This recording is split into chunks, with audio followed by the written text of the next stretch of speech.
Mesdames et messieurs, bonsoir et bienvenue dans ce journal, la série d'audience à Koulouba. Le président de la République, Ibrahim Boubacar Keïta, a reçu successivement Louis Michel, chef de la mission d'observation électorale de l'Union européenne, et le gouverneur de la BCEAO. Le premier a soumis au président le rapport préliminaire des élections législatives d'hier et le second est venu faire le point des activités de la BCEAO. Garibou Pérou, compte rendu. Le chef de la mission d'observation électorale de l'Union européenne est venu faire le compte-rendu de ses observations au scrutin de dimanche dernier. Louis Michel a par la suite exprimé son message de soutien et d'encouragement aux autorités maliennes pour leur grande réussite dans la conduite de ces élections. Premier à être reçu par le président de la République, Ibrahim Boubacar Keïta, il souligne que notre pays a retrouvé rapidement son rang de modèle démocratique à travers le monde. Je suis venu apporter la déclaration préliminaire de la mission d'observation électorale de l'Union européenne et je suis venu dire au président que désormais, à nos yeux, la démocratie était de retour au Mali, que les institutions allaient être en place et que donc toutes les conditions étaient réunies institutionnellement, en tout cas pour s'attaquer aux défis. Dernière personnalité à être reçue par le chef de l'État, le gouverneur de la BCEAO. Il a indiqué que son entretien avec le président de la République a porté sur les activités de la BCEAO. Le gouverneur a souligné sa volonté de renforcer davantage les relations qui lient notre pays et la BCEAO. Il souhaite voir cette institution financière apporter son soutien aux pays africains en général et au Mali en particulier. La BCEAO est la banque centrale du Mali, comme elle est pour les 7 autres États. Il ne s'agit pas d'un partenariat, c'est la Banque centrale du Mali. Et en tant que tel, le gouverneur, qui est représenté sur place par le directeur national, doit de temps en temps venir faire le point avec le président de la République, avec les hautes autorités, sur les actions de la Banque centrale et sur, d'une façon générale, la gestion de la monnaie. Si Louis Michel, chef de la mission d'observation électorale, a insisté sur les grands défis à réaliser par le Mali, grands défis qui s'appellent réconciliation nationale, lutte contre la pauvreté et redressement économique, le gouverneur de la BCEAO rassure que son institution prendra en compte dans son programme ces différentes préoccupations. Il souligne que notre pays amorce de grands progrès économiques et sociaux qu'il faut soutenir à tout prix. C'est demain que démarrent les travaux du barrage hydroélectrique de Goïna. Cet ambitieux projet vise à augmenter les capacités énergétiques des États membres de l'OMVS. Les chefs d'État des pays membres de l'organisation sous-régionale vont donc procéder à la pose de la première pierre du barrage hydroélectrique dont les travaux coûteront 210 milliards de nos francs, financés par un prêt consenti par la Banque Import-Export de Chine aux pays membres de l'OMVS. Namari Kone. Situé à environ 80 km en amont de la ville de Caillou, le barrage de Gouina devra donner un nouveau souffle dans la production d'électricité. Sa réalisation intervient à un moment où le secteur de l'énergie des pays membres de l'OMVS est de plus en plus dépendant des importations d'hydrocarbures. L'ouvrage qui va être réalisé est le fruit donc d'une coopération entre les États membres de l'OMVS et la République populaire de Chine. Et donc pour construire sur ce site un barrage et une centrale d'environ 140 MW et qui va également injecter son énergie dans le réseau global donc de l'OMVS. Le projet consiste en la construction d'un seuil, d'un barrage, d'un canal de dérivation et d'une usine hydroélectrique de 140 MW. Les travaux seront exécutés par l'entreprise chinoise Sino Hydro pour un coût d'environ 210 milliards de francs CFA. Délai d'exécution prévu, 48 mois et la création de plusieurs emplois. Pour l'instant, nous avons déjà commencé les préparatifs. Après le démarrage Gouina, il y aura environ 1000 personnes au total, y compris les personnels chinoises et travailleurs locaux. Gouina va renforcer les deux autres centrales hydroélectriques, le barrage de Manantali et celui de Felou. Le site que vous apercevez derrière les chutes ne disparaîtront pas, elles seront préservées. Et la centrale et le barrage qui vont être construits vont l'être de ce côté-là et la centrale va être beaucoup plus bas. Au niveau de la région de Caille, toutes les dispositions semblent être prises pour réserver un accueil chaleureux aux différents chefs d'État. Depuis que nous avons appris l'événement, donc nous avons mobilisé la commission régionale d'organisation des fêtes et réceptions, et cette commission est à pied d'œuvre. Donc il y a différentes sous-commissions au niveau de cette commission-là. Chaque sous-commission est chargée d'une activité bien précise. Et actuellement, c'est la commission assainissement qui va être la plus sollicitée. Nous avons la chance d'accueillir 4 chefs d'État, dont les nôtres. Donc j'en appelle donc à tous à se mobiliser, à déjà assainir devant chez eux et à sortir massivement le jour J pour qu'on réserve un accueil mémorable à nos hôtes de marque. Dans le cadre du volet pêche du projet de gestion intégrée des ressources en eau, l'Organisation pour la mise en valeur du fleuve Sénégal, avec l'appui de la Banque mondiale, a construit un marché de poissons à Caille et aménagé les berges du fleuve dans cette même ville. Il est également prévu la construction d'une chambre froide et l'équipement des bureaux. Ce que nous a donné, ça c'est l'infrastructure, le marché de poissons, les pirogues, les filets. L'infrastructure aussi comprend 11 magasins. Mais ces magasins-là, il y a des bureaux. Créé le 11 mars 1972 à Nouakchott, en Mauritanie, l'Organisation pour la mise en valeur du fleuve Sénégal regroupe actuellement 4 États qui sont la Guinée, le Mali, la Mauritanie et le Sénégal. Le plan d'action de la vision du gouvernement sur l'éducation dans la loupe des acteurs nationaux et internationaux du secteur. Une rencontre de 2 jours qui examinera les 5 projets élaborés dans ce plan par le gouvernement. Elle permettra également d'engager des réflexions pour un plan intérimaire d'ici 5 ans. L'ouverture des travaux était présidée par le Premier ministre. Nando Dambélé, compte rendu. Le programme décennal de développement de l'éducation PRODEC, élaboré par l'État malien, devrait s'achever en 2012.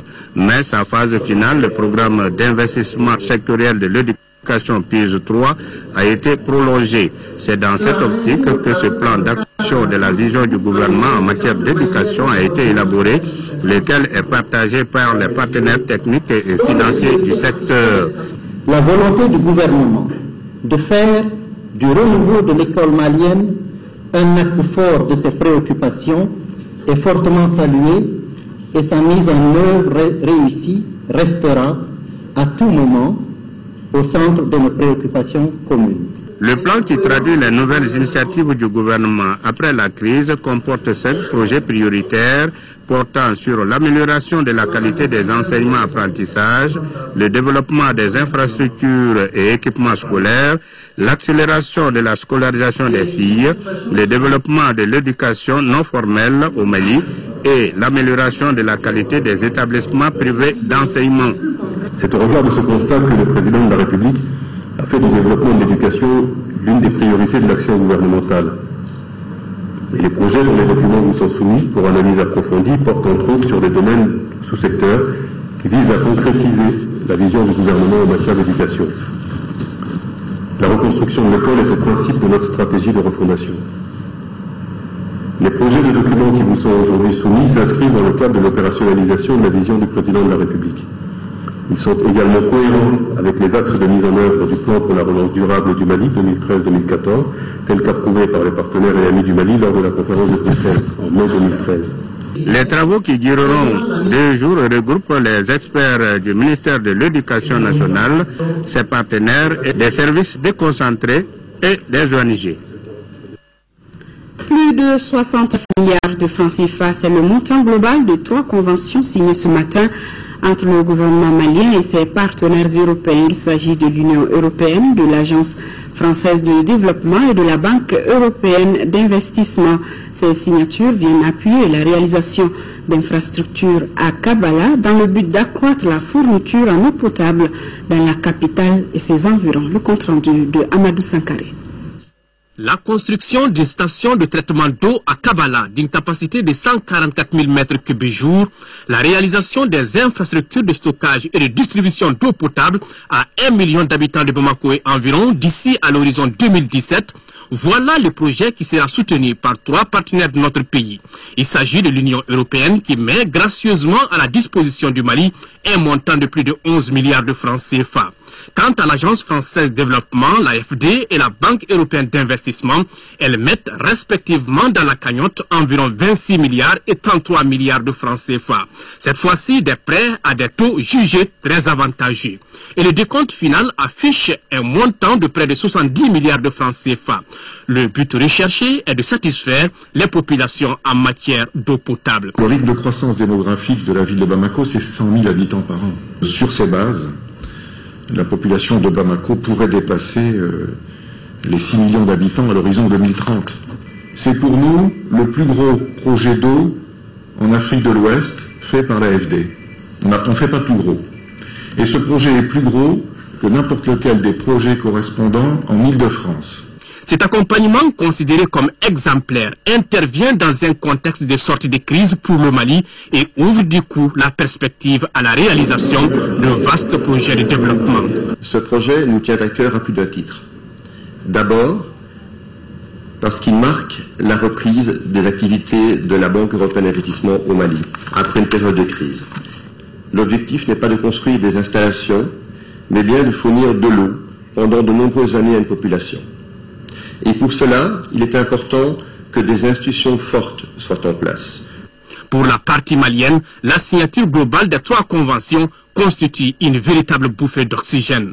La présente cérémonie, synonyme d'une coopération exemplaire entre d'une part l'Union européenne et la République du Mali et d'autre part entre la République du Mali et la République française, marque la volonté de la France et de l'Union européenne à contribuer constamment à la lutte contre la pauvreté au-delà de leur engagement pour la sécurité, la paix et la stabilité dans notre pays. Pour ma part, je puis vous assurer que toutes les dispositions nécessaires seront prises par le gouvernement du Mali pour la mise en œuvre convenable des obligations qui lui sont dévolues dans le cadre de la présente convention de coopération. En attendant la concrétisation de ce programme, de nombreuses populations de Bamako et environ continuent à souffrir de pénuries d'eau. Projet de renforcement de la santé et de la reproduction, il a été lancé aujourd'hui même par le ministère de la Santé, financé par la Banque mondiale pour près de 20 milliards de francs CFA. C'est un projet qui contribuera entre autres à améliorer la santé de la reproduction, réduire la mortalité maternelle, néonatale et infantile et fournir les méthodes de contraception aux femmes et jeunes filles. Fatoumata Kone pour plus de détails. Le projet Santé de la reproduction vient renforcer les efforts du gouvernement en matière d'accès des populations aux services de santé. Il s'agit de rendre accessibles les méthodes de contraception et les services de consultation prénatale et postnatale aux populations de Bamako, Koulikoro, Ségou, Sikasso. Le but de ce projet est d'augmenter la capacité des services de santé, d'augmenter la fréquentation des services de santé, d'améliorer la qualité des services et d'augmenter le nombre de femmes qui vont avoir des accouchements assistés par du personnel qualifié afin de diminuer la mortalité maternelle et néonatale. L'équipe de la banque se tient à votre disposition pour également apporter une réponse rapide et collaborer dans le souci d'accélérer et de rendre les résultats visibles sur le terrain. Les objectifs du millénaire pour le développement dans le domaine de la santé et de la reproduction ne sont pas encore atteints dans notre pays. La mortalité maternelle selon le DS4 est de 464 décès pour 100 000 naissances. Et ce n'est pas tout. La mortalité néonatale de 35 pour 1000 naissances vivantes. Et la mortalité infantile de 96 pour 1000 naissances vivantes. Seulement 59% des accouchements sont assistés par un personnel qualifié. Les femmes âgées de 15 à 49 ans, 10,3% d'entre elles utilisent des méthodes contraceptives. Le projet de renforcement de la santé de la reproduction est financé par la Banque mondiale à hauteur de 30 millions d'euros, soit près de 20 milliards de francs CFA. Il a une durée de 5 ans.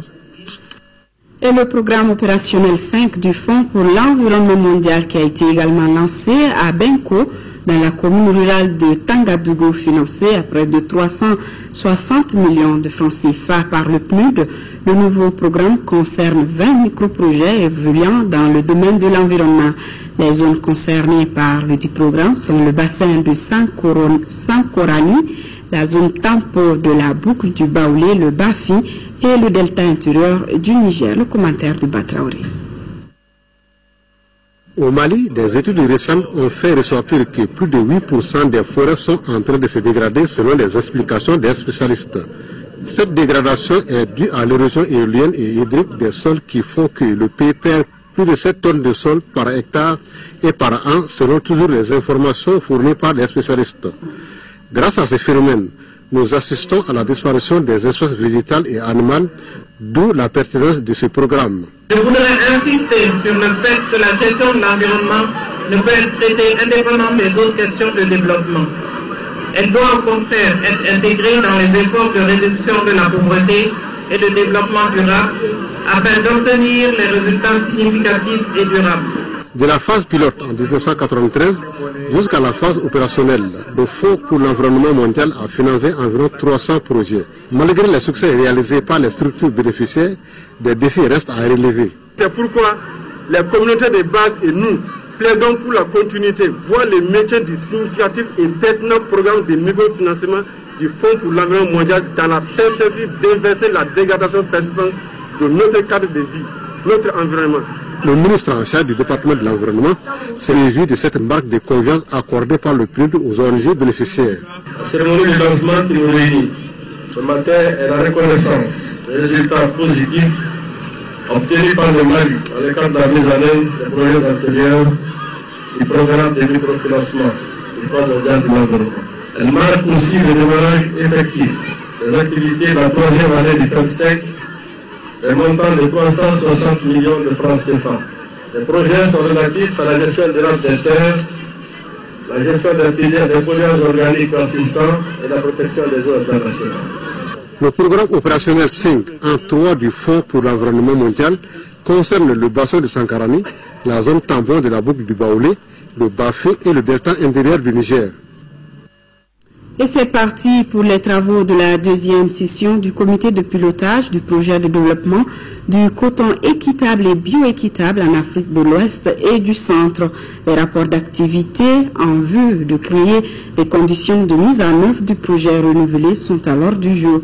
Les participants à cette deuxième session sont venus du Bénin, du Burkina Faso, du Sénégal et du Mali, nous signale notre reporter Mamour Sidibé.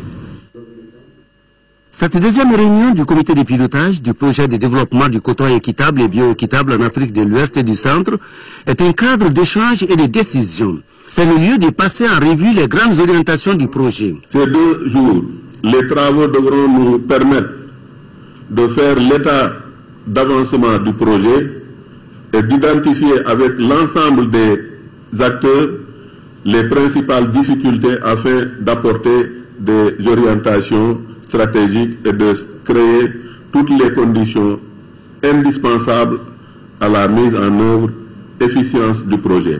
Les débats autour du rapport provisoire d'activité 2013, des résultats du deuxième comité d'orientation de suivi de la recherche, du projet PTF 2014 et des résultats de la revue à mi-parcours permettront aux participants de répertorier les faiblesses pour amélioration. En termes d'activités saillantes, on peut noter qu'au niveau du Burkina, c'est surtout la reprise et l'organisation des producteurs de coton équitable et bioéquitable et leur intégration à la filière nationale.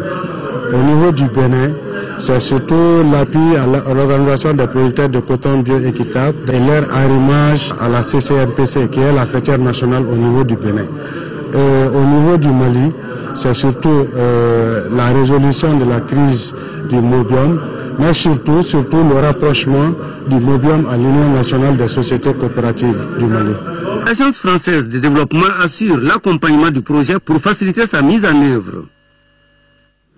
Réconciliation, reconstruction et sécurité humaine, des thèmes qui concernent notre pays et qui sont au centre de l'atelier sur les migrants. Les participants ont 3 jours pour débattre de plusieurs thèmes, dont les questions migratoires ou le rôle de la société civile pour une sortie de crise. C'est le ministre des Maliens de l'Extérieur qui a présidé l'ouverture des travaux. Isaac Tchenou.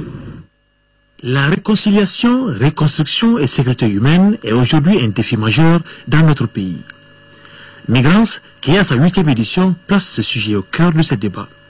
Il s'agit d'instaurer le dialogue entre migrants, société civile et décideurs. Le courage intellectuel de poser ces questions est tout aussi important que le courage politique de les traiter, et qu'il ne faut pas exiger seulement des militaires d'être courageux. Il est requis de nous tous aujourd'hui le courage de poser ces questions globalement. Alors nous saurons que nous sommes le peuple malien et dans ses différentes composantes est prêt à relever le défi de la réflexion. Le ministre des Maliens de l'extérieur a précisé que le gouvernement fait de la question des migrations une priorité. Les questions de migration ont des racines dans beaucoup de choses à la fois. Que si nous voudrons effectivement résoudre cet ensemble de problèmes, il faut évidemment que nous réfléchissions et que nous apportons des solutions qui sont très appropriées. Le gouvernement actuel, vous savez, a placé cette question au cœur du débat également. Le président de la République est intraitable sur la question de la dignité des Maliens. Pendant 3 jours, les participants qui sont étrangers et maliens plancheront sur plusieurs thèmes, parmi lesquels comprendre le traitement de la question migratoire en Europe, les pièges du discours sur l'Afrique émergente et quelle société civile pour quelle sortie de crise. Nous poursuivons avec ce communiqué du ministre de l'Artisanat et du Tourisme qui a le regret de porter à la connaissance des Maliens qu'un incendie est survenu à la maison des artisans de Bamako et dans les annexes de la grande mosquée de Bamako hier dimanche 15 décembre. En fin d'après-midi, cet incendie déclaré vers 18h a pu être maîtrisé aux environs de 21h grâce à l'intervention rapide des sapeurs-pompiers, de la police nationale, des artisans et surtout des populations riveraines. Par la grâce de Dieu, aucune perte en vie humaine n'est à déplorer. Cependant, des dégâts matériels très importants ont été enregistrés. Une commission de crise a été aussitôt mise en place. Elle est composée de membres du ministère de l'Artisanat et du Tourisme, du gouvernorat de Bamako, de la mairie du district de Bamako, de la mairie de la commune 2, de l'Assemblée permanente, des chambres de métiers du Mali, du comité de gestion de la maison des artisans de Bamako, du syndicat national des artisans du Mali et des victimes de l'incendie. Un compte rendu fidèle sera fait au gouvernement dans les meilleurs délais. Et justement sur ce sinistre, une de nos équipes de reportage s'est rendue sur place. Voyons le compte rendu avec Abdul Karim Kaba. Une quarantaine de magasins, d'ateliers et de marchandises enfumées. Voilà le triste bilan de l'incendie déclaré ce dimanche au côté sud-ouest de la grande mosquée de Bamako. Selon les témoins, cet incendie serait dû à un court-circuit. Informé de la situation, le ministre délégué chargé des affaires religieuses et du culte est venu exprimer la compassion du gouvernement. Au regard de l'ampleur du sinistre, donc au nom du président de la République et du gouvernement, du chef du gouvernement, donc je me suis rendu sur le lieu pour constater de visu, adresser tout le réconfort moral des autorités de la République aux sinistrés et saluer l'esprit stoïque que j'ai rencontré avec ceci et qui est l'expression d'hommes et de femmes très croyants. Ensuite aussi un appel au regard de certains témoignages, l'inaccessibilité, les sapeurs-pompiers qui ont voulu être là à temps, qui n'avaient pas d'accès. Alors donc je crois qu'il y a aussi l'esprit civique. Présent sur le lieu, Maureen Mengoro Traoré a apporté son réconfort aux victimes. Tout de suite nous avons mis un comité de crise en place, composé des occupants, des associations sur place et la chambre de métier locale, qui sont en train de faire un état des lieux qu'on va certifier par un expert et envoyer à qui des droits. Il faut signaler qu'en plus de magasins, une partie de la direction de la grande mosquée de Bamako a été aussi brûlée. Le commissariat des Nations Unies pour les réfugiés a remis un véhicule 4x4 au ministère de l'administration territoriale. La cérémonie de remise était présidée par le premier responsable du département, Fadem Baketa. Le véhicule 4x4 mis à la disposition du ministère de l'administration territoriale est destiné à la Commission nationale chargée des réfugiés.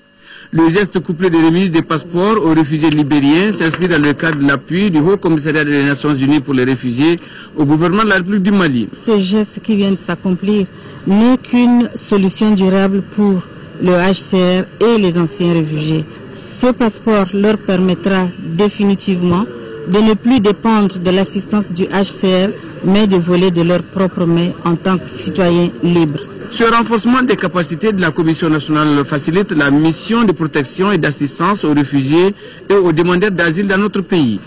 Lors de la 64e session du comité exécutif du programme du Haut-Commissaire des Nations Unies pour les réfugiés, le gouvernement du Mali par ma voix a exprimé sa ferme volonté d'organiser le plus vite possible le rapatriement volontaire de nos compatriotes réfugiés dans les pays voisins.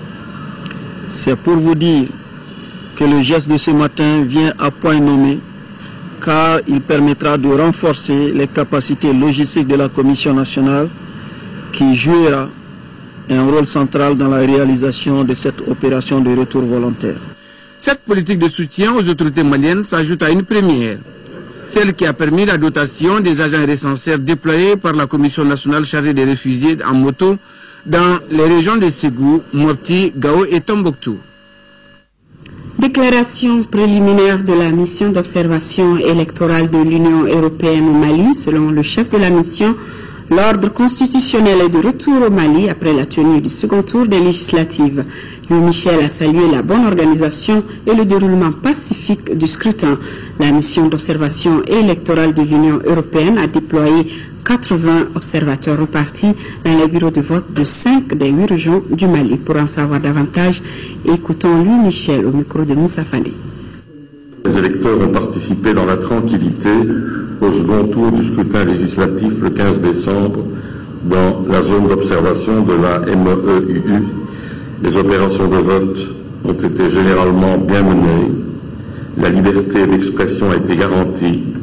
Les élections législatives parachèvent ainsi le retour à l'ordre constitutionnel et s'inscrivent dans le contexte de sortie de crise politico-sécuritaire en cours. Les observateurs de la mission d'observation électorale de l'Union européenne ont évalué positivement, qualificatif très bien et bien, les opérations de vote à hauteur de 98% des 705 bureaux de vote observés.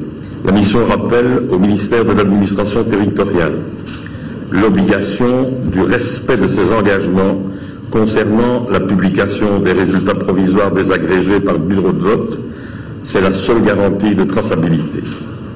La mission regrette vivement que la législation en vigueur n'impose pas à la Cour constitutionnelle ni clarification, ni justification, ni même communication quant aux critères qui ont présidé au traitement des procès-verbaux. En l'occurrence, il eût été opportun que la Cour pallie volontairement ou spontanément aux carences de la loi en assurant la transparence de son mode opératoire et en publiant notamment les résultats définitifs bureau de vote par bureau de vote. La mission d'observation des élections du comité interparlementaire de l'UEMOA s'est également prononcée sur le deuxième tour des législatives dans notre pays. Les responsables de l'organisation sous-régionale se réjouissent des efforts consentis par les différentes institutions pour améliorer l'organisation du scrutin. Youssouf Diakité, compte rendu. Cette conférence de presse de la mission du comité interparlementaire de l'UEMOA fait le point du déroulement des élections législatives au Mali. Un scrutin du point de vue des responsables de l'UEMOA qui s'est déroulé normalement. Des efforts remarquables ont été faits par les différentes institutions pour améliorer l'organisation des élections par rapport aux élections présidentielles. Le matériel électoral a été disponible partout et en quantité suffisante. Les bureaux de vote ont ouvert à temps. Les partis politiques ont été représentés dans les bureaux de vote. Les règles et les procédures ont été respectées. Malgré cela, le CIP-UEMOA fait des recommandations aux autorités et aux acteurs politiques maliens. La délégation du CIP-UEMOA recommande aux autorités compétentes et aux candidats en liste de maintenir le climat apaisé qui a caractérisé les deux tours du scrutin. Aux États membres de l'UEMOA, l'adoption d'un système électoral harmonisé pour les élections afin de faciliter les processus électoraux et de rassurer les électeurs et leurs candidats. Les journalistes ont posé des questions d'éclaircissement, particulièrement celles relatives à l'harmonisation des processus électoraux. Le souhait d'harmoniser, c'est d'agir sur ces quelques différences qui sont observées selon les États. Le vice-président du CIP, UEMOA, a saisi l'occasion pour remercier le gouvernement du Mali pour le succès de l'organisation des présentes élections législatives au Mali. 50 observateurs de la CEDEAO ont été déployés partout au Mali 24 heures après le scrutin. Le chef de la mission a fait une déclaration préliminaire suivant un extrait de la dite déclaration lue ici par Léopold Ouédraogo. Ces propos ont été recueillis par Abdelkarim Kaba. Entre les deux tours, la CEDEAO a continué le suivi de la situation dans le pays par l'intermédiaire du bureau du représentant spécial à Bamako et à travers son mécanisme d'alerte précoce. Pendant cette période, la situation sécuritaire est demeurée calme et fragile au sud, mais assez tendue au nord, suite aux attentats terroristes fréquents dans les régions de Tombouctou et de Kidal. Et néanmoins, les efforts conjugués des forces de défense et de sécurité du Mali, de la MINUSMA et des forces françaises ont permis de stabiliser, dans une certaine mesure, la situation dans le nord du pays. Sur le plan politique, le processus de dialogue naissant et l'engagement des principaux acteurs politiques pour l'aboutissement de la transition et la finalisation de la mise en place des institutions républicaines concourant à la consolidation de la démocratie au Mali ont contribué au renforcement de la confiance.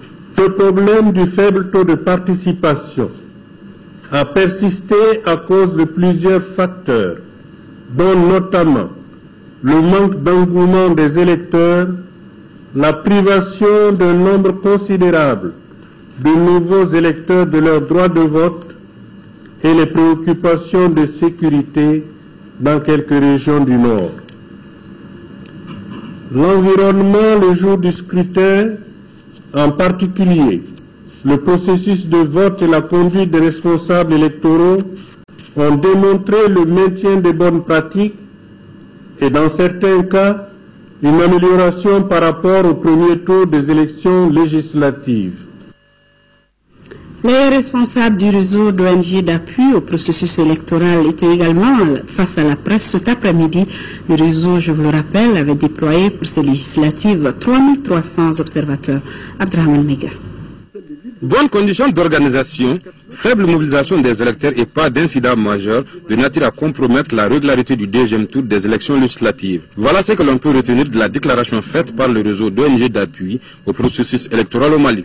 Ces informations ont été collectées et traitées par le réseau APEM à partir d'une plateforme mise en place pour la circonstance. Les autres échanges à venir, les élections communales qui sont profilées pour 2014, nous attendons à plus de soutien de la part de nos partenaires techniques et financiers pour pouvoir être présents dans l'ensemble de ces 103 communes du Mali qui seront concernées par ces élections et aussi par rapport à une plus grande représentativité et puis par rapport aussi à la pérennisation du pôle d'observation citoyenne électorale qui a quand même montré son efficacité avec l'organisation des élections générales de 2013. Pour la réussite des prochaines échéances électorales, le réseau APEM a formulé un certain nombre de recommandations, notamment la mise en place d'une structure pérenne de gestion des élections, la relecture de la législation sur les médias et la poursuite du renforcement de la capacité en matière électorale.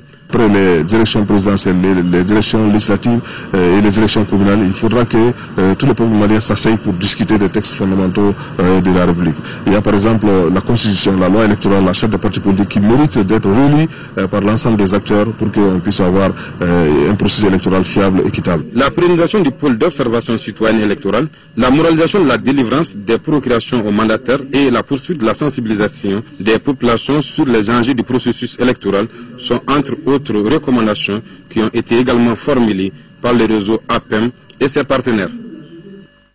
L'actualité de nos régions, la deuxième session de la Cour d'assises de Caille au titre de l'année 2013 s'est ouverte aujourd'hui.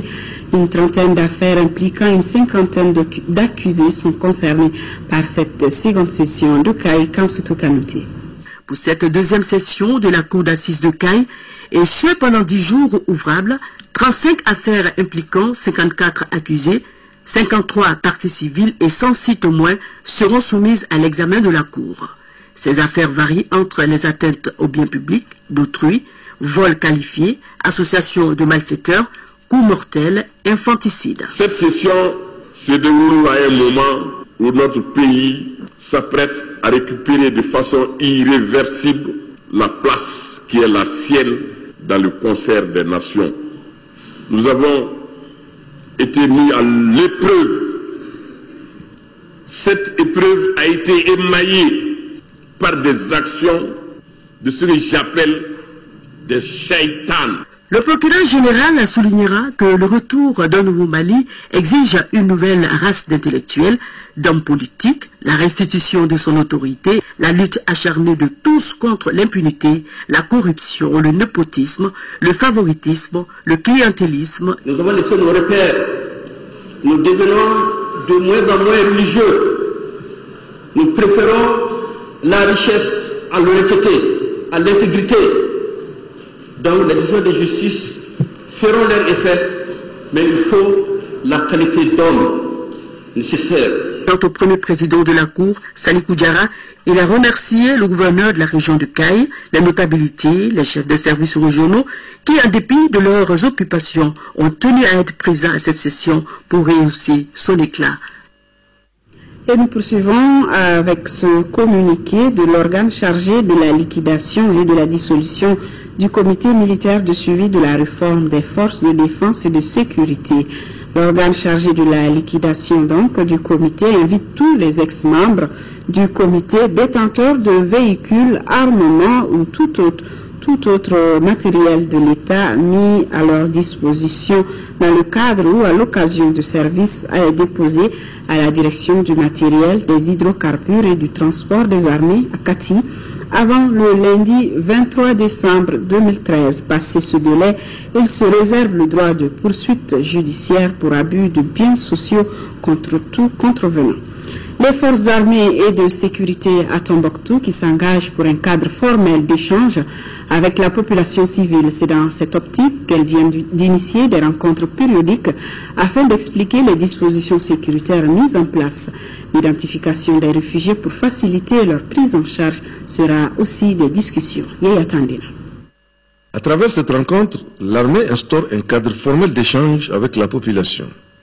La gestion de l'information par la mise à disposition des numéros verts 80 0044 permet aux citoyens de contacter les FAMA en cas de besoin.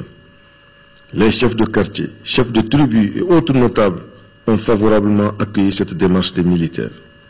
Quand l'armée vient au niveau de communauté pour renforcer la cohésion, c'est une bonne chose. Elle l'a fait avec la commune Salam. Aujourd'hui, elle est en train de le faire avec tous les maires sont présents, les chefs de quartier sont présents. C'est vraiment l'armée en train de parler pour qu'elle trouve la confiance et donner confiance aux populations. On est dans la ville, on est partout dans les campagnes, nous avons des gens là-bas qui nous informent de tout ce qui se passe. Maintenant, on va, parce que déjà, nous avons le livre vert de l'armée. Tout le monde a ça. Il faut les informer à temps.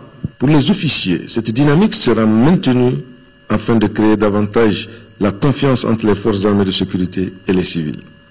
L'armée et les autres forces de sécurité essayent d'avoir une collaboration franche avec la population. Et c'est l'occasion aussi de remercier cette même population tombouctoutienne qui nous a réellement aidés. C'est eux qui sont les oreilles, les yeux, c'est sur vous qu'ils vont se baser. Ils font aussi des erreurs, comme tout être humain. Si vous voyez qu'il y a des excès, si vous voyez qu'il y a des insuffisances, n'hésitez pas de les soumettre. Cette rencontre a été mise à profit pour évoquer la nécessité de mieux organiser le retour des réfugiés en procédant à leur identification. Actualité de nos régions, toujours une mission conjointe de la Banque mondiale et du gouvernement était en visite de terrain cette semaine dans le cercle de Koutiala la semaine dernière, donc en 3e région. Elle est allée constater l'impact du projet d'appui aux communautés rurales dans l'amélioration des conditions de vie des communautés bénéficiaires. Daouda Diakiti depuis Sikasso. Pour une prévision de 450 micro-projets, 502 ont été réalisés, des appuis à plus de 300 établissements scolaires communautaires en matière de réhabilitation, de dotation en équipement, de matériel pédagogique et de fonds de roulement. À ceci s'ajoute le renforcement des capacités d'une trentaine de mutuelles de santé. Ce sont là quelques acquis du projet d'appui aux communautés rurales PACR en 7 ans de présence dans ces zones d'intervention, à savoir Ségou, Mopti, Tombouctou et Sikassou. Il s'agit donc à travers cette mission de la Banque mondiale, partenaire financier et du gouvernement, de constater de près l'impact du projet dans l'amélioration des conditions de vie des communautés bénéficiaires. Ce que le président a fait à Bessouba ici, c'est à peu près 2 milliards de francs CFA dans tous les domaines. Nous recommandons tout simplement à ce que les groupements, les populations s'inspirent de ce que nous avons fait en très bonne réussite pour répliquer la même chose et qu'ils évitent de faire ce que nous avons fait de mauvais. Des acquis qui méritent d'être consolidés pour soutenir les efforts des plus hautes autorités dans leur lutte pour la réduction de la pauvreté en milieu rural. Même sans le projet aujourd'hui, je crois que c'est des activités qui vont continuer pour l'amélioration de leurs conditions de vie. Donc nous ne pouvons que féliciter la banque, remercier le cadre du projet et que le gouvernement dans la phase actuelle verra comment assurer la pérennité des activités de développement par rapport aux populations.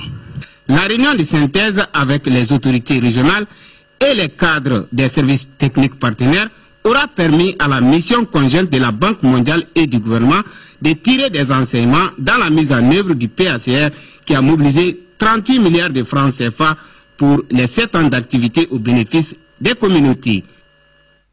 Reparlons éducation avec la 8e session stratégique du réseau ouest et centrafricain de recherche en éducation. Les chercheurs et enseignants venus des pays membres du ROCARI vont examiner plusieurs plans d'action dans le but d'accroître la visibilité du réseau et d'attirer l'attention des autorités sur leurs objectifs. Le compte rendu de Al-Jumatina. Les enseignants et les chercheurs de l'espace du réseau ouest et centre-africain de recherche en éducation, ROCARI, se retrouvent de nouveau à Bamako.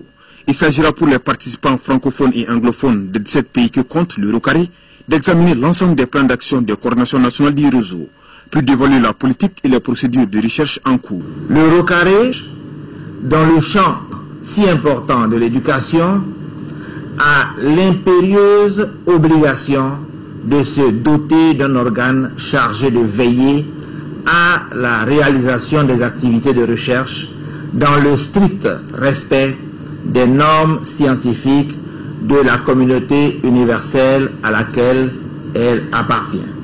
De sa création en 1989 à Freetown à ce jour, le ROCARI a apporté une contribution remarquable à la création d'une base de connaissances sur la recherche en éducation. Des avancées significatives qui doivent être consolidées et améliorées pour aider les autorités politiques dans leur programme de développement. Dans chacun de nos pays, le réseau a effectivement créé un immense espoir auprès des autorités en charge de l'éducation. Celles-ci attendent de vous une contribution importante à l'édification d'un système éducatif performant. Au regard de la diversité des études menées dans le cadre des subventions et des études transnationales, nous pouvons affirmer, sans risque de nous tromper, que votre contribution est appréciable. En marge de cette 8e session de stratégie, se tiendra aussi la 9e session du conseil d'administration du réseau. Page culturelle avec ce film Hamoubeya, qui veut dire en bozo les pêcheurs de sable. C'est le titre d'un film documentaire lancé hier à l'Institut français du Mali. L'œuvre de 72 minutes réalisée par André Samouti Diarra retrace le parcours de combattants des pêcheurs de sable. Le compte rendu de Modibo Soirée.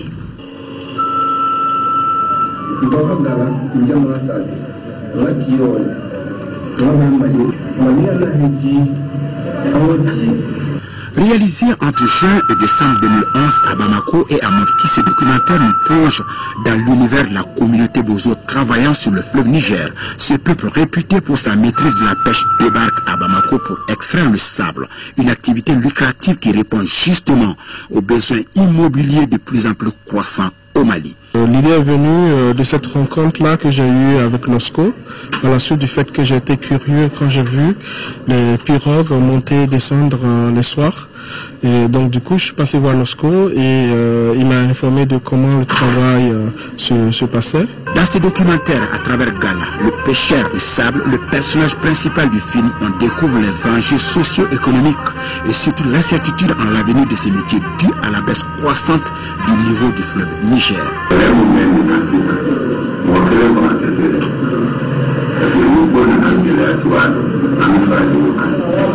Hamoubeya, un film qui évoque non seulement l'extraction du sable, mais aussi et surtout d'autres points sensibles de la société liés au fleuve, notamment l'environnement, l'anthropologie et bien évidemment l'économie et la modernisation de ce secteur générateur de revenus.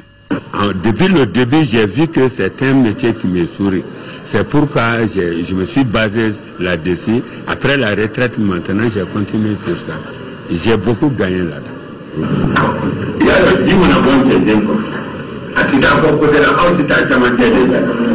Au Mali, les Bozo détiennent tous les secrets du fleuve. Ils ont cette connexion avec les esprits des eaux que les autres communautés n'ont pas. Un point que le réalisateur a pris en compte en tournant ce documentaire. Hamoubeya, un film d'une qualité esthétique irréprochable, primé plusieurs fois lors des rencontres cinématographiques à travers le monde. Et la dernière en date est la gratification mention spéciale du jury au FESPACO 2013. Et page santé à présent, les lunettes, qu'elles soient optiques ou pas, sont aujourd'hui dans la vie de la plupart des Maliens. Mais celles que nous portons sont-elles vraiment celles dont nous avons besoin pour bien voir ou pour nous protéger contre les rayons solaires? Les éléments de réponse d'un Focus Santé, une réalisation de Tchessira Dambélé.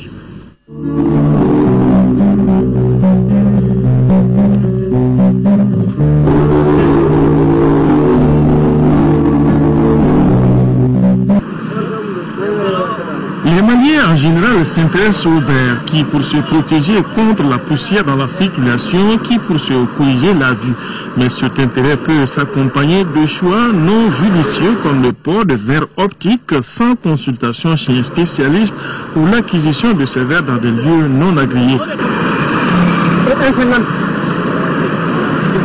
Sur un autre plan, vérifier l'acuité visuelle de nos enfants en âge scolaire n'est pas encore entré dans les habitudes malgré ses avantages. Avant d'aller à l'école, on va acheter la blouse, on va acheter les fournitures scolaires. En parallèle aussi, il faut faire un examen de vue pour savoir si notre enfant il voit très bien, donc parce que c'est le moyen pour bien communiquer avec dans la classe avec ses amis et avec l'enseignant. Toute notre vie, nos yeux sont exposés à des dangers. Parmi ces dangers figurent les rayons ultraviolets du soleil appelés UV. Ceux-ci sont présents dès le lever du soleil et il faut encore faire plus attention entre midi et 2 heures de l'après-midi puisqu'ils peuvent être source de lésions pouvant aller jusqu'à la cécité si nos yeux ne sont pas protégés. La solution, les verres solaires après une évaluation. La dernière génération des verres solaires sur le marché, c'est ce qu'on appelle les verres polarisés. Donc non seulement ces verres vous protègent contre les UV, mais vous protègent aussi contre les reflets horizontaux et verticaux qui peuvent entrer par des petites ouvertures. Nous avons aussi ce qu'on appelle sur les verres le traitement photochromique. Les verres photochromiques jouent le rôle de solaire, mais ils ont un temps pour bloquer les UV. Ce temps-là change en fonction des fabricants de verres photochromiques. Les spécialistes disent que se procurer de verres dans la rue sans évaluer ses besoins et sans connaître la qualité des verres peut contribuer à exposer plus nos yeux. Paramètres optiques, écart entre les pupilles et le cadre de vue du sujet sont entre autres éléments à prendre en compte dans le choix. Les verres qui se vendent dans la rue sont en général des verres qui ont échoué le test à l'usine, le test de contrôle. Parce que vous savez, un verre, quand ça sort de l'usine, doit passer par des étapes pour être accepté, pour être des verres certifiés qualité. Il faut faire extrêmement attention. C'est des verres qui devaient être à la poubelle, mais qui se retrouvent aujourd'hui dans nos rues. À ces dangers s'ajoute l'usure du temps et de l'âge qui aboutissent généralement à des pathologies appelées amétropie en ophtalmologie. Dans la médecine, on parle de pathologie. dans l'optique, on parle d'amétropie. Il y a quatre amétropies. Donc il y a tout d'abord, on commence par la myopie. La myopie, c'est des soucis de vision de loin. Donc le client, il a des soucis de vision de loin. Donc elle se corrige par des verres, on les appelle des verres négatifs, moins, donc c'est moins 0,50, moins 1, tout autour. Et l'hypermétropie, on peut dire, c'est le contraire de la myopie. Donc le patient ou bien le client, il a des soucis pour la vision de près. Donc elle se corrige aussi par des verres correcteurs positifs. Il y a l'astigmatisme. Bon, l'astigmatisme, ça c'est une amétropie qui peut être associée à la myopie et à l'hypermétropie. Il y a maintenant la presbytie, la quatrième amétropie, c'est la presbytie, c'est les soucis de lecture pour les personnes à partir de 40 ans. Donc, pour faire face aux divers besoins en verres optiques, Optivue fait le montage des verres optiques sur place pour des patients qui ont de plus en plus d'exigences, non seulement de santé, mais aussi d'esthétique.